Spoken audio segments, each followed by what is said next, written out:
كلية الفقه الحنفي تقدم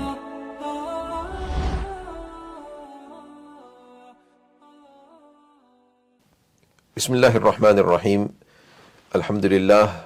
الحمد لله وحده والصلاة والسلام على من لا نبي بعده. أما بعد، سبحانك لا علم لنا إلا ما علمتنا إنك أنت العليم الحكيم. رب اشرح لي صدري ويسر لي أمري واحلل عقدة من لساني يفقه قولي. اللهم انفعنا بما علمتنا وعلمنا ما ينفعنا. ربنا زدنا علما. After praising Allah subhanahu wa ta'ala, we send salutations upon Rasulullah sallallahu alayhi wa sallam, and we make dua to Allah subhanahu wa ta'ala that He fills our lives with goodness, gives us the best of this world and hereafter, and grants us beneficial knowledge. Ameen ya Rabbal Alameen. So today we will be starting off this topic of the Friday prayer, the Jumu'ah prayer.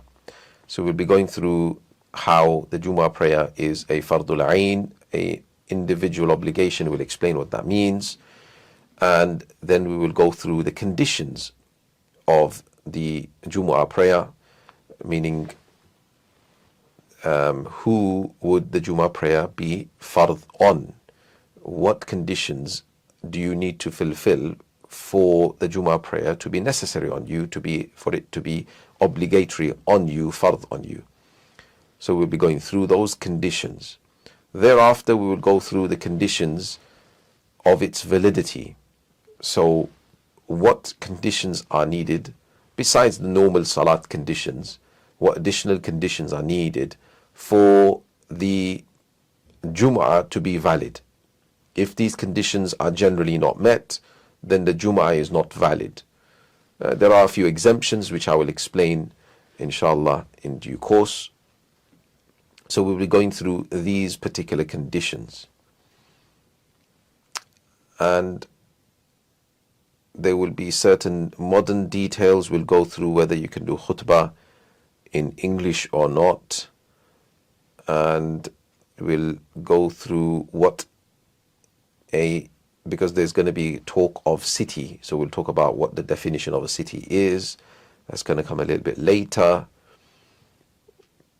and certain rulings of what can you do or can't you do during the khutbah, during the sermon itself, how the sermon has to be, and finishing up on the last few rulings. When you come late for the Jumu'ah prayer, can you join the Imam even though you've missed the khutbah? So we'll be going through these rulings today inshallah, and we will end there.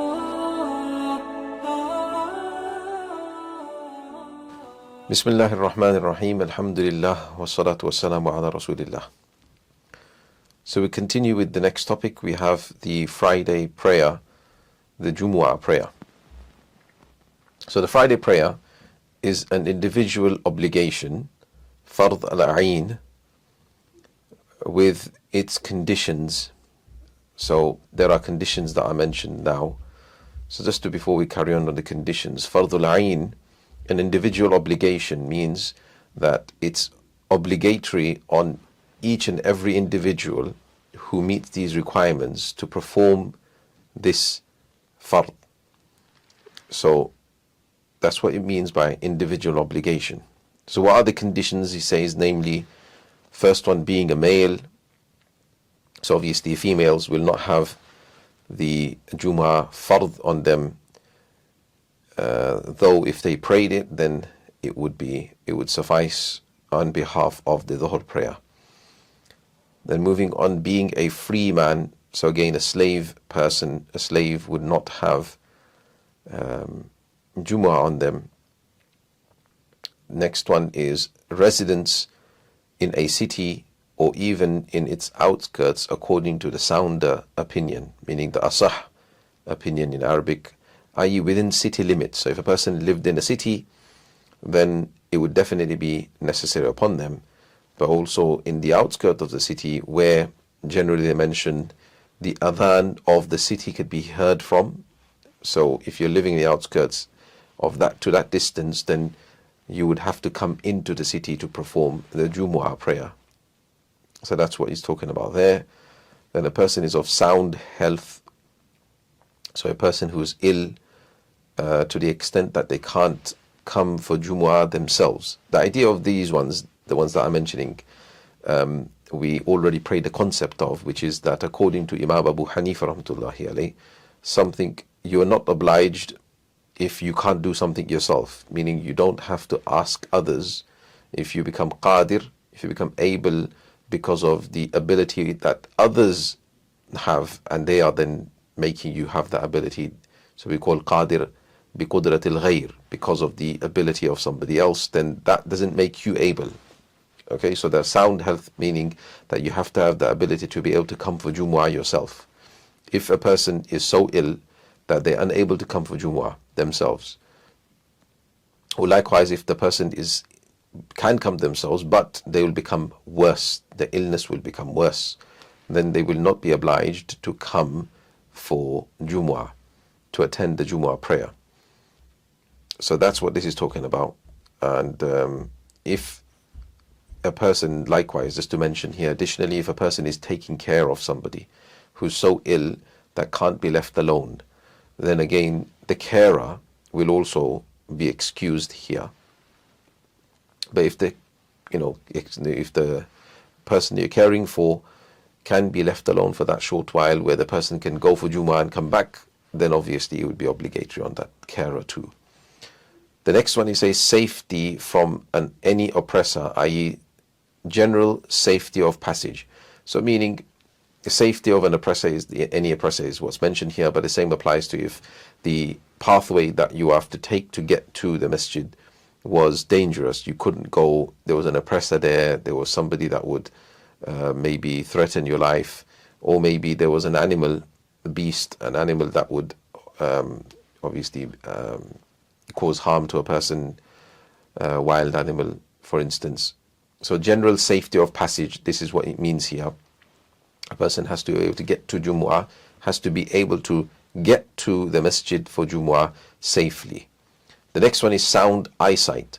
So meaning a person has to be able to, again the same concept as before, able to get to the masjid themselves without the guidance of somebody else. Though having said that, the fatwa, we understand, is on the opinion that if a person is generally able to get around, so they may be partially sighted, partially able to, then so because of the visual impairment, they're not really completely blind or anything, so then they're able to, even if a person's blind, but they're able to get around because they know, they're familiarized with themselves, with their local area, they can get around themselves without the guidance of somebody else, then they would come for Jumu'ah too. Jumu'ah would be necessary on them. But if generally a person is unable to get around themselves, they need a guide or whatever it is, then they do not need to come. The Jumu'ah will not be necessary on them. And lastly, it mentions the ability to walk. The same concept here is the person has to be able to come for Jumu'ah themselves, walk themselves. Even if they got somebody to carry them, then it will not be obligatory on them. Having said that, if the person has a mobility chair, a wheelchair or something like this, and they're able to get to the masjid themselves using that, then they would obviously still come for Jumu'ah prayer using that aid, because they're doing it themselves. They don't need anybody else, obviously provided that the facilities are in that masjid to be able to cater for them as well. So this is these rulings.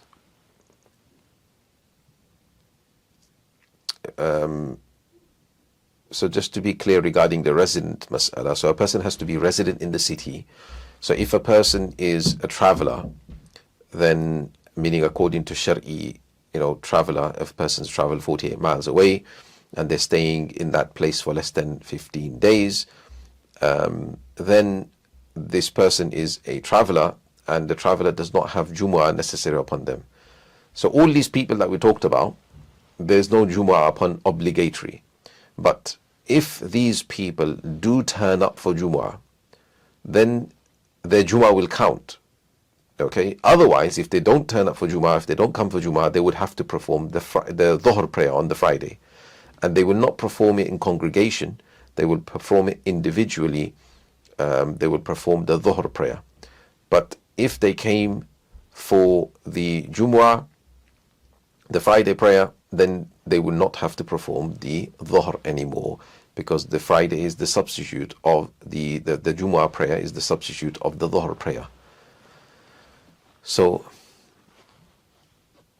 that is the rulings of that. Moving on, it says the conditions of its validity are the following. So the validity of the Jumu'ah prayer, that if these following conditions are not fulfilled, then the Jumu'ah prayer will not be valid.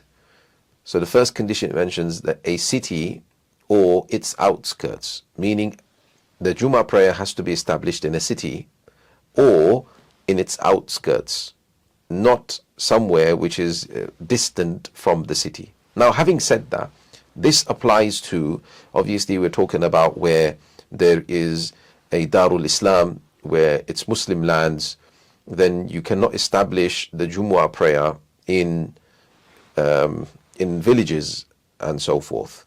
Having said that, there are some scholars who have allowed, generally where Muslims live in masses, they allow there's certain population of Jumu'ah, of certain population, of Muslims that are living there now substantially, and they allow the Jumu'ah prayer to be performed even in villages.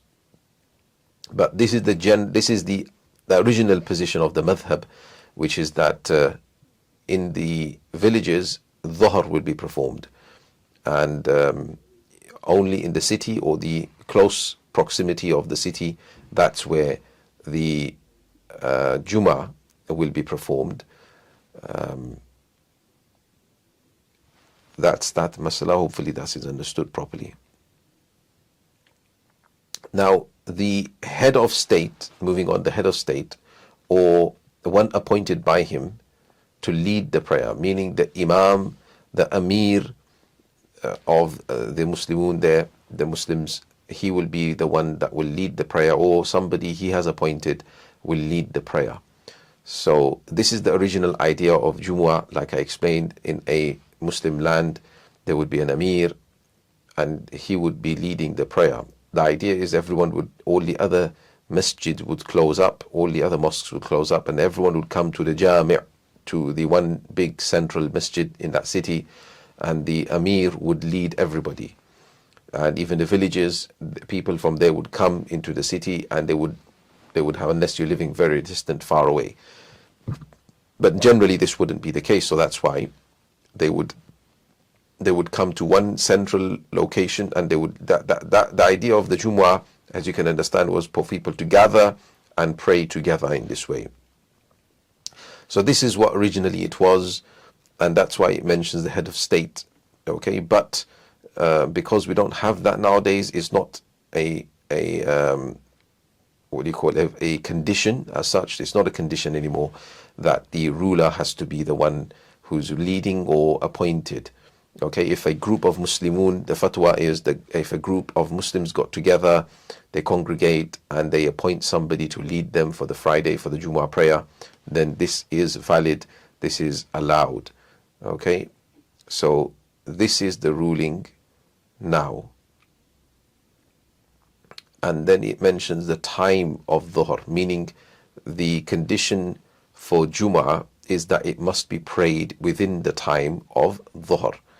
So if a person prayed the Jumu'ah and they prayed towards the end of Dhuhr time, and whilst praying the Jumu'ah, before they finished the Jumu'ah, it went into Asr time, then this will be invalidating they will invalidate their Jumu'ah prayer. Now they will have to pray Dhuhr. So Friday, the Jumu'ah prayer must be prayed within the Dhuhr time. After the Dhuhr time, a person will have to now pray Dhuhr.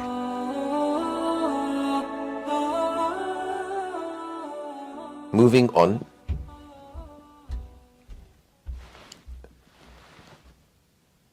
a sermon khutbah that precedes it delivered intentionally also in the time of dhuhr. So that's another condition, that there must be a sermon preceding the 2 rak'at of Jumu'ah.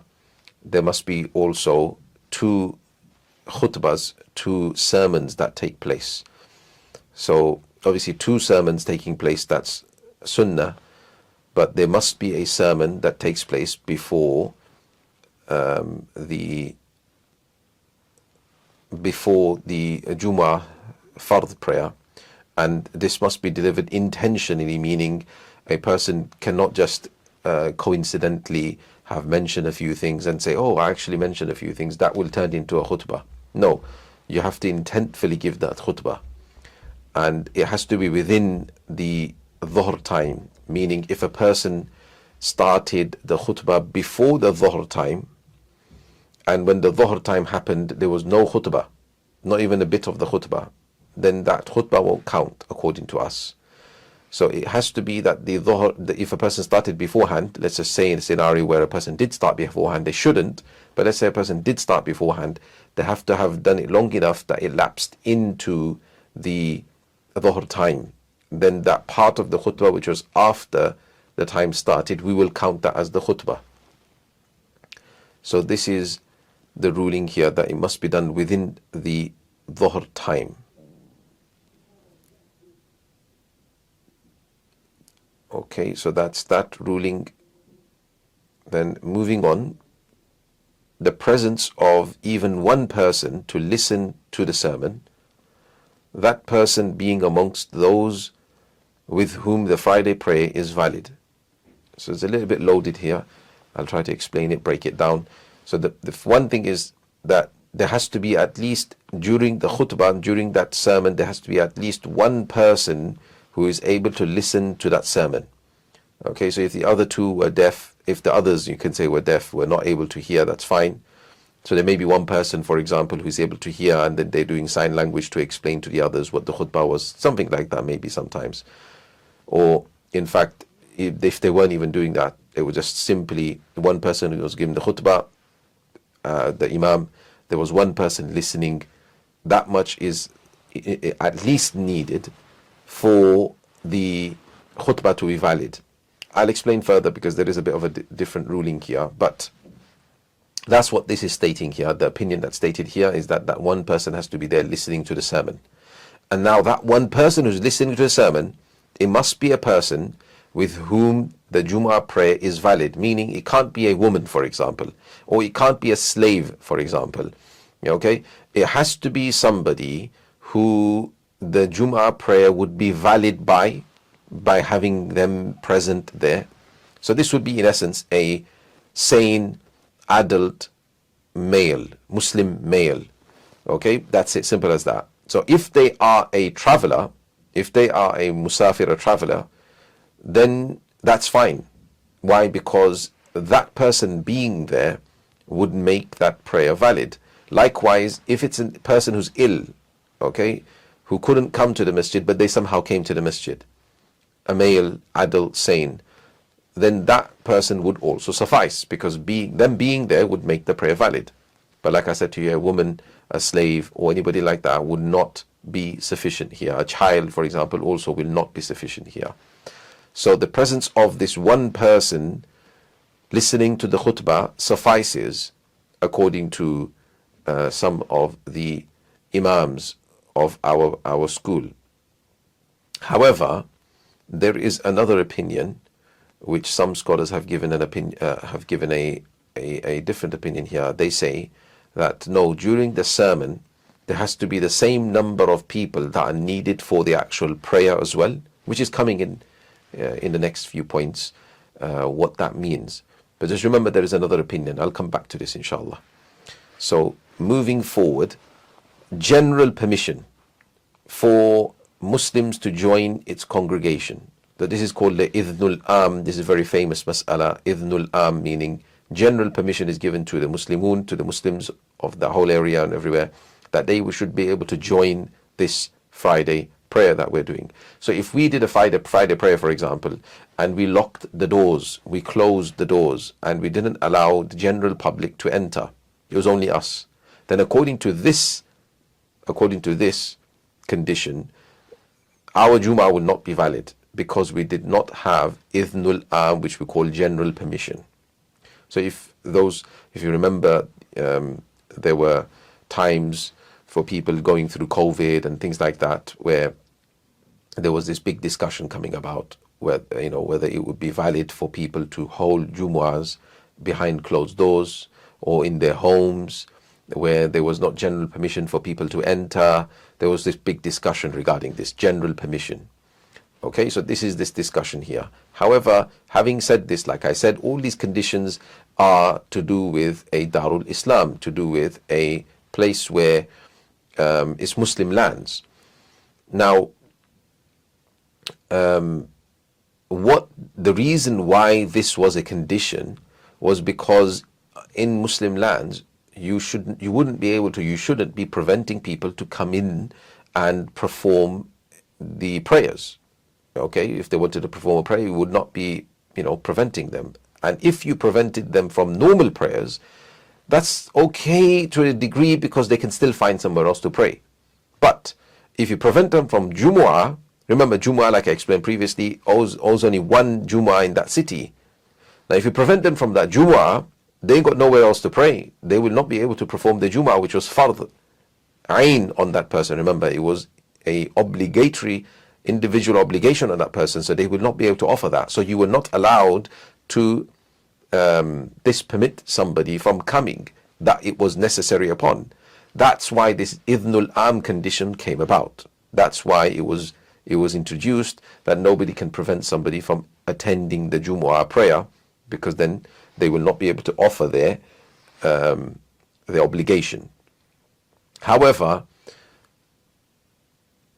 if we understand that to be the reason, nowadays, because there are multiple Jumu'ahs taking place, so if there are multiple Jumu'ahs taking place, and you, because of certain reasons like safety reasons, you are at, for example, school, or you're at work, or you're in a prison, and you can't allow the general masses to come in, because there's, health and safety matters, there are regulations, you can't just let anybody in. So this general permission will not be there anymore because of security and safety reasons. So there, we would have to say that the reason no longer applies, because the person that you're preventing from entering to your school, for example, or entering into that prison to offer the Jumu'ah with you, that person can find somewhere else locally to pray Jumu'ah anyway. Okay, so they should be able to find somewhere else to pray Jumu'ah, or if they don't have, they should be getting together and establishing a Jumu'ah. So they should be able to do that. So you do not have to let them in here. So this condition no longer applies according to the way it was generally applied. Okay, but obviously we should still be mindful of it, in a sense whereby the people in this, for example, let's say we are in one building, in one complex. The people in this building who are already within the building, who have now entered into this building and they have passed the security checks and things, these people, they should be idhnul am for. There should be this general permission for all these people should be able to come for my Jumu'ah that we're holding over here, for example. Okay, so this kind of general permission should still be there, because the reason of not allowing people from outside in was security. But these people have already passed the security, so the reason of stopping them doesn't apply anymore.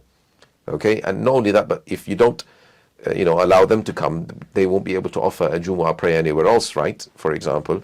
So this is something, we don't want to be holding multiple Jumu'ah prayers as well in one building, for example, because then it becomes the spirit of Jumu'ah, like I explained from the very beginning, becomes watered down a lot.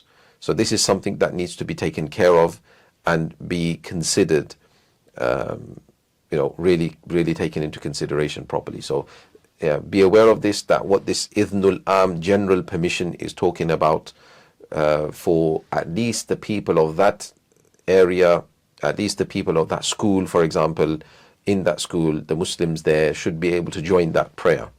there should be this general permission. Nobody should be prevented. Likewise in a prison, if the people in that prison, the Muslims there, are able to join that prayer, unless somebody is in obviously special care, solitary confinement or something else, because of other safety reasons they can't mix with people, then that's a different matter. But the general masses should be able to join that prayer, and that is a idhnul am in essence, and that's why we kind of allow the Jummah to take place despite this condition being there. So hopefully this is detailed properly enough for people to understand the modern mas'ala behind that.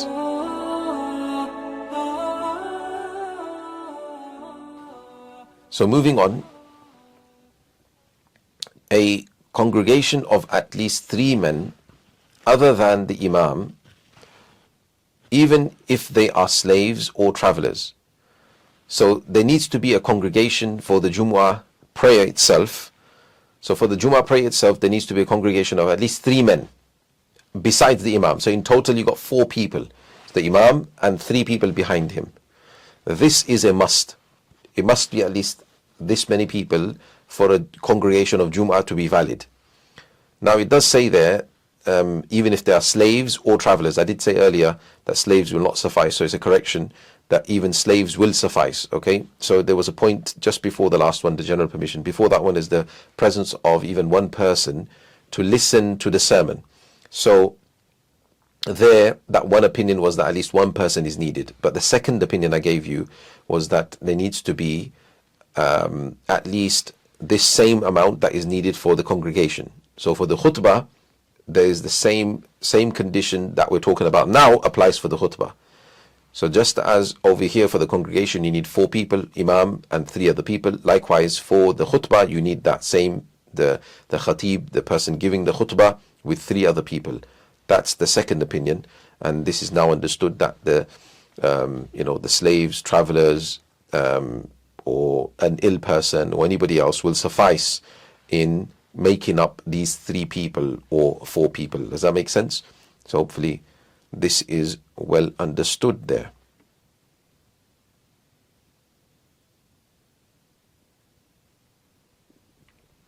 But according to the other opinion, the first opinion that's mentioned, where only one person is needed for the khutbah, so only one person would be needed for the khutbah, then you would need, meaning to listen to the Imam, then you would need 2 more people to join for the congregation to be valid. So even if these 2 people did not hear the khutbah, did not hear the sermon, it's fine, the prayer would be valid, the Jummah prayer would be valid. That's that. Then it says the condition, moving on from the book, so the condition is that they remain in the prayer with the Imam until he prostrates. So meaning these 4 people that are there all together, Imam plus 3 people, they have to stay there all together with the Imam at least until the Imam does the first prostration, the first sajda. If he's done the first sajda and they stayed till then maybe one of them, they broke their prayer for whatever reason and they went off, okay, or in fact all of them went off. That would be fine. The Imam can continue and finish off his Jumu'ah.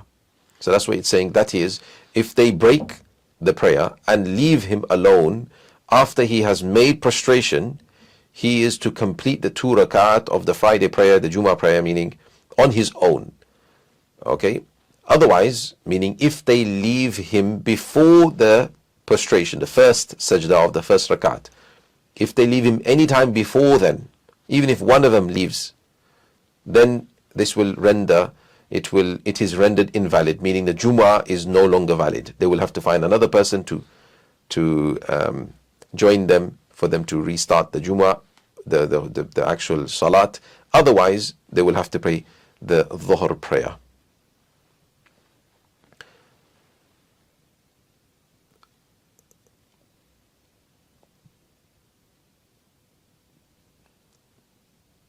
That is the mas'ala there. I'm just checking to see if we've missed anything. I think we've covered everything. Yes, we've covered everything. Moving on. So any vicinity that has its own governor, an amir, and judge, qadi, carrying out the law, and meaning the Islamic law, and establishing penal punishments, the hudud, is considered a valid city. Misr for the Friday prayer. So because we talked about city, what's a city? This is what is defined as a city. It has an emir, it has a qadi, and they're establishing Islamic law, however it may be, and obviously establishing penal punishment, the hudud. This will be a valid city. Okay. The minimum obligation for a valid sermon is one tasbih or one tahleel, meaning saying subhanallah, saying subhanallah even once, or the tahleel, meaning saying la ilaha illallah. So tahleel, saying la ilaha illallah, that would suffice too. Likewise, any other dhikr of Allah, saying alhamdulillah, saying Allahu Akbar, saying any dhikr of Allah like this will suffice. However, doing this is mildly disliked, it's lightly disliked, makruh tanzihi. A person should not do this. But this is the minimum if a person does. And it says it is sunnah for the one delivering it, the khatib, meaning to perform 2 sermons. I already mentioned this before. 2 sermons is sunnah, with a sitting in between, in a state of ritual purity and while standing. So you give the khutbah while standing. You have to be in a state of ritual purity with wudu, so that you can start the salat straight away. There's no delay. And there should be a sitting between the 2 khutbahs for a short while, not too long, just a few moments. And that's the point there. Now, just the point of the sermon, just there mentioned that the minimum, what is required for a sermon, for it not to be disliked anymore, because it's disliked to say just tasbih and tahleel, is at least a person should recite, the khatib should recite a verse of the Quran, do some praise of Allah Ta'ala, and say some durood, a salat upon Rasulullah Sallallahu Alaihi Wasallam. And also some have added the exhortation of piety, taqwa, saying something like fattaqullah, saying have taqwa of Allah, that much. So these few things, if a person does this, then at least the dislike will go away, and this will be the bare minimum that was needed for the khutbah to take place.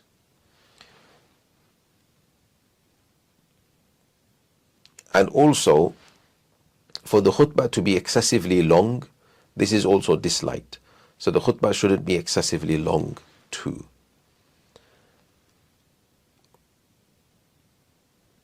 And another thing here that we have to be aware of is that the khutbah has to take place in the Arabic language. Okay, so it has to be taking place in the Arabic. That's what the ruling according to us is. The khutbah should not take place in any other language besides the Arabic. So if people try to generally use this emotionally loaded argument that what's the point of the khutbah if the people aren't understanding it? Well, counter arguments to it are simple, that then will we then say, what's the point of reciting Surah Al-Fatiha in our salat when the imam's reciting it, because people aren't understanding it? Shall we start translating it? Shall we start reading the English version of it now because people aren't understanding it? No, we won't. We won't change that. In exactly the same way, the khutbah, according to us, al-khutbatu kas-salat. The khutbah, the sermon is like salat. That's why you're meant to sit. The people listening are meant to sit in a tashahhud position even, with your hands on your thighs as though you are in salat, not looking, not being distracted by people, concentrating on the imam, even if you don't understand it, just like you would be if you were praying salat. So the khutbah is quite important to understand what the khutbah is. Okay, so this is the reason why we do not allow any other language. There's many other arguments against doing it in different languages. So this is why it's important that the khutbah is done in Arabic. It doesn't have to be so long, it can be short. Right, it is moving on. It is mandatory, wajib, to hasten to do sa'i, meaning to hasten to the Friday prayer. The reason why it's using sa'i is because in the Quranic ayat, فَاسْعَوْا إِلَى ذِكْرِ اللَّهِ is mentioned, إِذَا نُودِيَ لِلصَّلَاةِ مِنْ يَوْمِ الْجُمُعَةِ, that when the Friday prayer, the call to Friday prayer is sounded out, then hasten to Jumu'ah. So that's why, because the Quranic ayat is saying hasten to the prayer, that's why it's a mandatory wajib to hasten to the Friday prayer at the first call to prayer. So the first adhan that is made, then you have to leave. Obviously, provided you're going for that Jumu'ah. If you're going to a Jumu'ah in another masjid, then the adhan that is made at that masjid or that congregation, that's where you will be. You would hasten for that Jumu'ah to go towards that Jumu'ah. So you prepare for the Jumu'ah and you go for the Jumu'ah. Leaving any sort of distraction, so you leave any sort of distraction unrelated to preparation of the prayer. So as soon as the call to prayer is called out, you go and prepare, you perform your wudu and you get ready and you go for Jumu'ah. That's the idea. You should not be occupied in anything else. Once the Imam emerges from his quarters, so if the Imam is in his room or something, or if there is no quarters of the Imam, once he stands to ascend the pulpit, the mimbar, so if he's going to ascend the pulpit now, one may not pray, you don't pray anything anymore now, no more sunnah prayers, or speak until after the prayer now. So no more speaking to anybody else anymore, no more playing on the phone, no more anything, no more. It is disliked to even eat, to drink, to fiddle around, to turn to and fro during the sermon. You can't do anything. It's like you are in prayer now. That's how we should treat it. So it is also disliked to leave the city after the first call to prayer, adhan, without having prayed the Friday prayer. So what this means is that once the adhan has been called out in the city and I'm in the city, so obviously if I'm in the city, I'm going to have to pray Jumu'ah. But I start my journey and I start traveling after the adhan has been called out. I start to journey now. And obviously if I leave the city, I'm going to become a musafir, a traveler now. Jumu'ah will no longer be on me. So it's disliked for me to have done this because the adhan was already called out. Okay? So the only exception to this is if I am journeying with a caravan, or nowadays if we say if you are due to a train, a certain train or a bus ticket or something like that, which is at that particular time, and you have to board it because they're not going to wait for you, then you would be allowed to go and board and you'll be allowed, and that would be an exception because you can't do anything about that situation. Yeah, but if a person does leave, if that wasn't the case, these exemptions weren't the case, then that would be disliked, meaning makruh tahrimi, for this person to have left without having prayed the Jumu'ah. Because once they've heard the adhan, then it's become fard, it's become necessary for you to have prayed that Jumu'ah. Okay, that is that.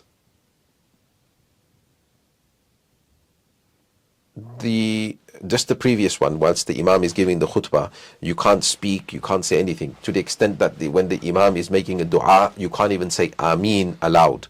You should be saying it silently.